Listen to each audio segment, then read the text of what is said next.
Okay, so I need to get this off my chest because it's been haunting me for years. I've always struggled with sleep paralysis when I'm stressed. Like really stressed. And back when I was 13, yeah, my anxiety was through the roof. Let me set the scene for you. I had just gotten out of this awful, abusive relationship. My ex was 16, but he lied about his age to get close to me. Looking back, it makes me sick to my stomach. He was manipulative, controlling, and terrifying. He'd threatened to come after me if I ever left him, and he knew where I lived. Oh, and he had guns. So, yeah, I was constantly on edge, waiting for him to show up at my door. Luckily, after I broke up with him, he eventually stopped reaching out and stalking me online. I thought I was finally free. But then, about 5 weeks later, the sleep paralysis started. At first, it was the usual stuff, waking up frozen, unable to move or breathe properly. Scary, but manageable. Then things got worse. I started hearing things. Little knocks on the walls, taps on the windows, even whispers from my closet. And let me tell you, my closet was already creepy because it had this access panel to the crawl space in the ceiling. I hated being in my room alone, but suddenly it felt like I was being watched, especially in that closet. A couple of times I swore I saw a shadowy figure dart across the closet doorway. My parents brushed it off, saying I was watching too many scary videos or staying up too late. But I knew something was off. Then came the night. I woke up in the middle of the night, completely paralyzed. My body was stiff, and I could only move my eyes. I'm usually a heavy sleeper, so waking up like this was weird. I tried to look around, and that's when I noticed my fan was off. I know I turned it on before bed. And then I saw it. The closet door was slightly open. I never left it open. Ever. My heart started racing. I could hear it pounding in my ears. And then I smelled it, my ex's cologne. But it was mixed with this horrible, rotting smell like a dead animal. I panicked. I thought he'd finally come for me. That's when I heard a soft thud in the corner of the room. I forced myself to look, and that's when I saw it. A tall, shadowy figure draped in this dark cloth. Its back was bony and its hands were just skin and bone with these long, claw-like nails. It turned slowly, and I realized it didn't have a face, just nothing. I tried to scream, but nothing came out. The figure moved closer, the smell getting stronger. It climbed onto my bed, straddled me, and wrapped its bony hand around my throat. I could feel its grip tightening, just like my ex used to do to scare me.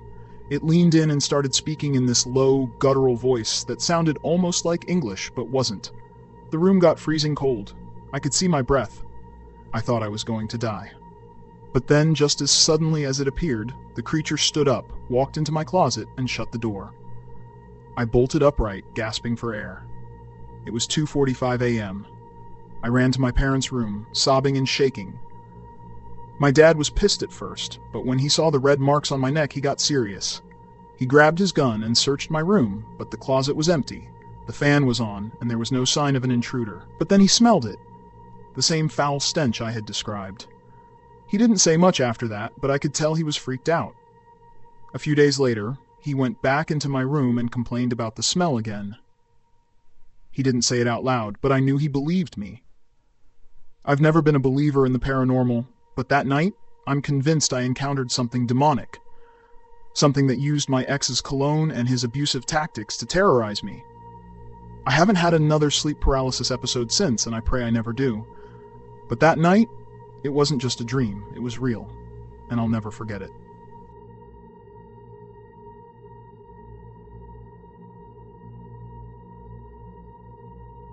I'm sitting on my bed right now writing this, and even as I type, I can't shake the feeling of being watched. It's not my story, though, it's my grandmother's. A tale passed down through the years, one that's always lingered in the back of my mind. It's a story about her aunt, Anna, and something that happened during the secret war in Laos. My grandmother came to America as a refugee, fleeing the chaos of war. There's always been a bit of a language and cultural barrier between us, but this story? It's one I've heard enough times to piece together. And now, I'm sharing it. Laos, for those who don't know, is a small, narrow country in Southeast Asia. During the Vietnam War, it became the stage for what's now called the Secret War. The CIA was convinced that supply lines for the Vietnamese fighters ran through Laos, so they sent soldiers to disrupt them.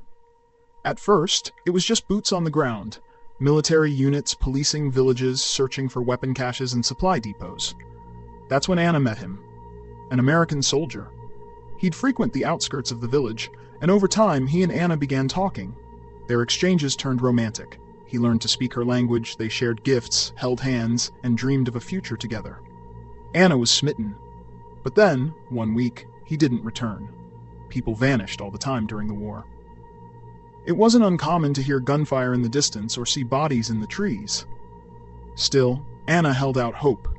Every day, she'd wait at the edge of the village, hoping to see him again. Then, the bombing started. Carpet bombings. Planes would fly over, dropping missiles that obliterated entire swaths of jungle and villages. The CIA was convinced there were tunnels and supply caches hidden underground, and they were determined to destroy them. The villagers had no choice but to flee to the caves. Networks of them, carved into the hills and mountains, were the only safe places left. They learned to time their movements, venturing out for a few hours to forage or gather belongings before scurrying back into the darkness. But no one ever left the caves at night. It was too dangerous. One week, the bombings were relentless. The ground shook for days, and the gunfire grew louder, closer. The villagers huddled deep in the caves, using lanterns and candles to light their way. The entrance was dimly lit, but the deeper you went, the darker it became. Late one night, my grandmother, just a young girl at the time, was lying awake when she heard something. Footsteps. Shuffling. Echoing through the chasm. She froze, her eyes fixed on the flickering light near the cave entrance. Then she heard a voice. It was an American voice, speaking broken Lao. "I'm back for you," it said. Over and over, in different tones, sad, happy, excited, scared. Sometimes there was laughter, other times chattering. It was like the voice was practicing, trying to get it right. Her heart raced. She wanted to wake the others, but she was too scared to move. The voice grew closer, and soon she saw something emerge from the tunnel. It was massive, far larger than a man. Its silhouette blocked out the light, growing taller and wider with each step. She could hear its breathing, heavy, labored. Then it touched her. A huge, heavy hand rested on her shoulder, then slid down her arm. She could feel the pads of its fingers. No, not fingers. Paws, soft, furry, with retractable claws. Before she could react, someone stirred. It was Anna. My grandmother watched in silent horror as Anna stood and exchanged words with the creature. Then the two of them moved toward the tunnel, the creature leading the way. Anna followed, disappearing into the darkness. No one ever saw her again. The family searched, but the war made it impossible. Anna was just another casualty, lost to the chaos. My grandmother carried the guilt for years, wondering if she could have done something to save her. As for the creature, no one knows what it was. Something that wanted to be human, maybe. Or something that once was. My grandmother told this story often, almost as if it were a way to honor Anna's memory. And now, I'm telling it too. Because some stories, no matter how strange or terrifying, deserve to be remembered. Even if they leave you feeling like you're being watched.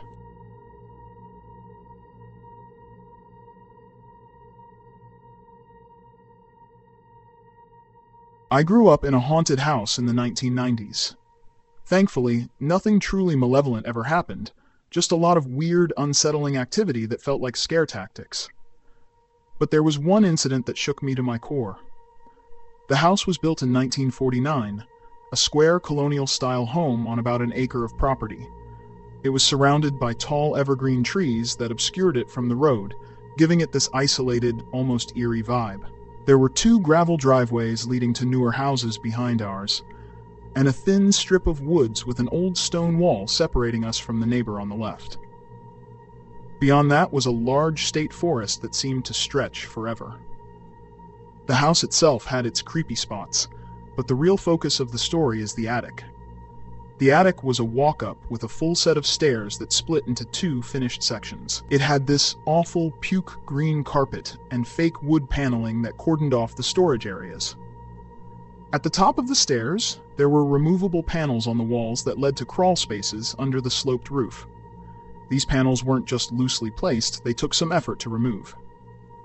My dad used the left side of the attic for his collectibles, while I claimed the right side as my hangout spot once I hit middle school.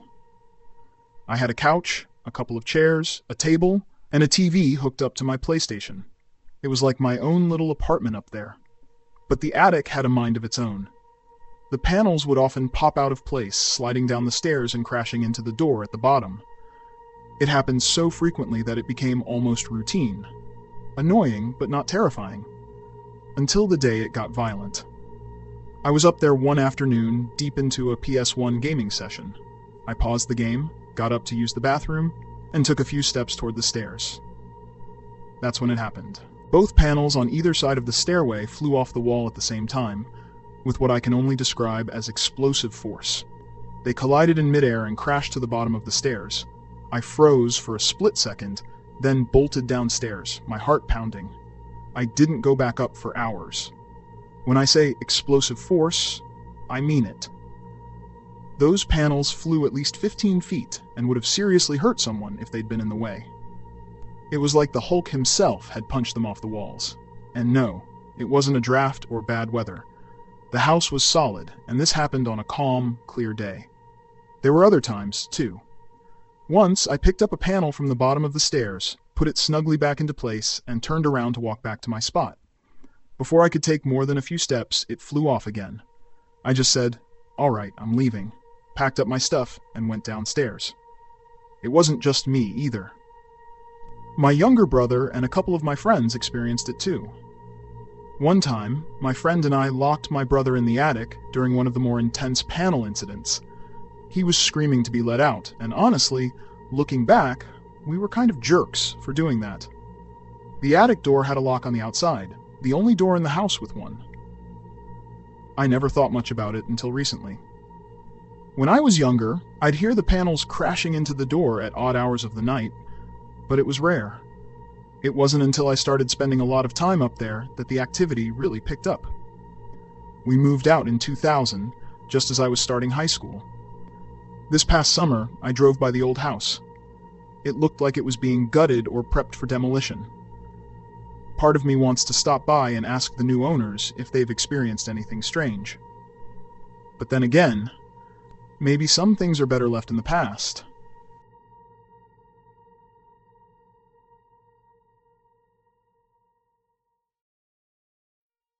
When I was a kid, I had a bunch of weird experiences that made me believe there might be an afterlife, or at least ghosts.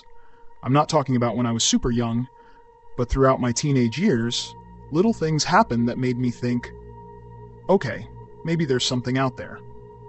But after I got into high school, nothing weird happened for a long time, and like clockwork, I kind of forgot I ever believed in that stuff. Fast forward to my first time away from home, and I had an encounter that brought all those memories rushing back. This happened during my second semester of college in upstate New York, way upstate, where the cold hits you like a brick wall. A few roommates and I lived in this creepy, rundown apartment that we all swore was haunted. The place was dingy and dark, even in broad daylight. No matter how many windows we opened, it felt like the light just couldn't penetrate the gloom. It was weird. And honestly, it set the perfect stage for what happened next.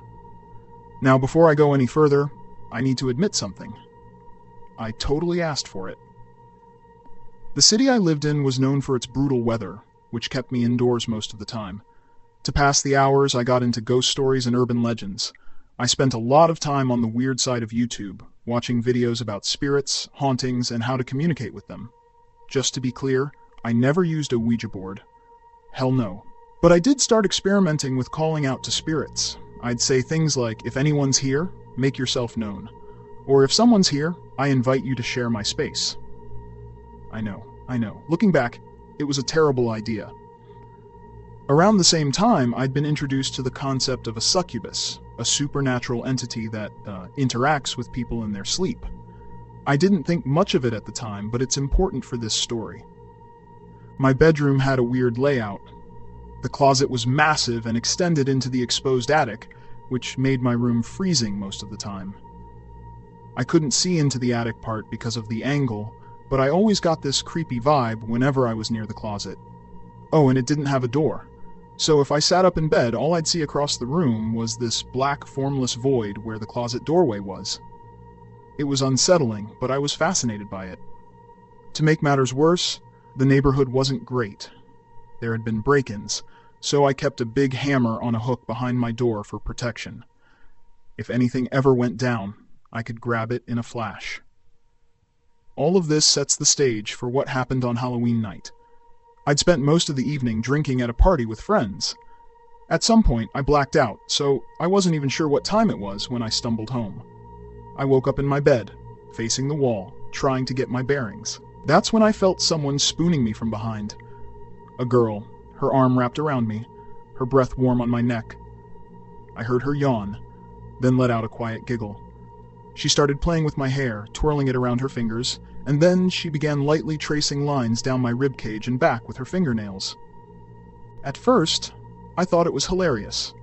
I was trying not to laugh because I couldn't remember who I'd brought home from the party. I was popular with some sorority girls at the time, so I figured it was one of them. I thought it'd be a funny surprise to find out who it was. But then it hit me. I didn't bring anyone home. I'd stumbled back alone.